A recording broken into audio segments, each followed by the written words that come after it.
بالله من الشيطان الرجيم. بسم الله الرحمن الرحيم. أنا مواطن مغربي غيور على عروبتي، وهذا الفيديو عبارة عن ملاحظات واستنتاجات شخصية. أعتذر عن بساطة وركاكة أسلوبي في الإلقاء، لأني أول مرة أقوم بهذا، لكن كان من الضروري أن أقوم بهذه المبادرة لأعبر عن غضبي وحزني الكبير لما أوصلون إليه وأخرج ما بداخلي. أيها الإخوان، بعد تتبعي القنوات الفضائية ومواقع الانترنت الخاصة بالمصريين، لاحظت موجة من الغضب والاستنفار، وكأن العدوان الثلاثي قد حل بهم من جديد. لكن الملاحظ هو هناك حملة شرسة على كل الجزائريين. بعد مقابلة في كرة القدم خسر على إثرها فريقهم الوطني على يد الفريق الجزائري ب1-0 في عاصمة الخرطوم عاصمة السودان، استغلوا هذه المناسبة للم الشمل المصري وتجاوز الخلافات على حساب شعب بتاريخه وحضارته ونضاله وكل شيء، ونعتوا شعبا كاملا بدون استثناء بالهمجية، ووصفوهم بالأوباش والمتعصبين والإرهابيين. وما لهذا الشعب ذنب سوى أنهم يحبون علمهم ووطنهم وفريقهم. وإنني سأنطلق من تناقضات الإعلاميين المصريين الذين أهانوا مهنة الإعلام والصحافة، حيث أن المصداقية ولت ولم يعد لها أي أثر. إن التناقضات عمت كل البرامج والإعلاميين، وعلى رأسهم شوبير الذي أبدى في الأول حسن النية وذهب إلى الجزائر لتوطيد العلاقة، وقد تفنن في إبراز كل محاسن الجزائر وأبدى إعجابه بهم، وكذب كل إشاعات التعصب والحمق ومدحهم، ووعدهم بوردة لكل جزائري، وكرم وأعطيت له شهادة تقدير وأوسمة. لكن بعد سقوط مصر في الخرطوم ارتد عن هذا كله، ووصف الجزائر بأنها شعب 1.5 مليون لقيط. كانوا قد أقاموا استوديو جمعوا به 3 قنوات: الحياة ودريم ومودرن سبور، وقد أغلق بعد نهاية المباراة مباشرة، فلم يكن عندهم أي تعليق، ولم يقولوا حتى مبروك للإخوة الجزائريين، واكتفوا ببرامج وثائقية في انتظار خطة للخروج من هذه النكسة. فبدأت قناة نيل سبور واتهمت الحكم بالانحياز للجزائريين، مع أن المباراة قادها الحكم بكل حزم، ويعد من أحسن الحكام في إفريقيا. إلى هنا المصداقية ولت وانتظرت.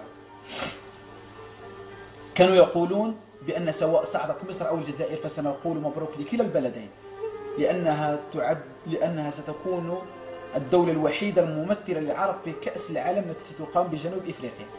لكن انتظروا 12 ساعة حتى يظهروا ثانية أمام الإعلام، ويبدأوا باختلاق قصص من 1000 ليلة وليلة. ومعروف على المصريين براعة التمثيل والتقمص، ولاحظنا هذا حتى فيما يدين المباراة، حيث أن اللاعبين يقومون بتوهيم الحكام والتمثيل عليهم لأنهم متأثرون بثقافتهم السينمائية. وإن جل اللاعبين قاموا بأدوار سينمائية ودرامية اكتسبوا منها خبرة في هذا المجال، مثل عمرو زكي وغيرهم. ادعوا بأن الجمهور المصري تعرض للضرب والجرح من طرف الجمهور الجزائري. ومن كان شهود عيان يا ترى في هذه الأحداث؟ الممثلين، أو ما سمي في الخمسينيات بالمشخصات، الذي لم تكن تقبل شهادته في القضايا، لأن من السهل عليه إقناع القاضي والكذب وشهد الزور. أنا متأكد بأن الجمهور المصري قام بتمثيلية كبيرة تستحق الأوسكار للكم الكبير من الممثلين الذين رووا للقنوات المصرية قصص مثيرة ومشيقة لمعاناتهم مع الجمهور الجزائري الذي صوروه في أبشع الصور.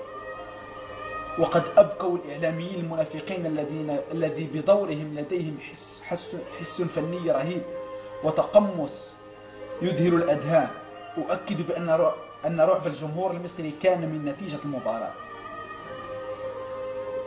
ومن إقصاء المنتخب المصري على فريق شاب سيكون له شأن عظيم إن شاء الله، سيسكت به المصريين الذين امتلكهم الغرور والكبرياء.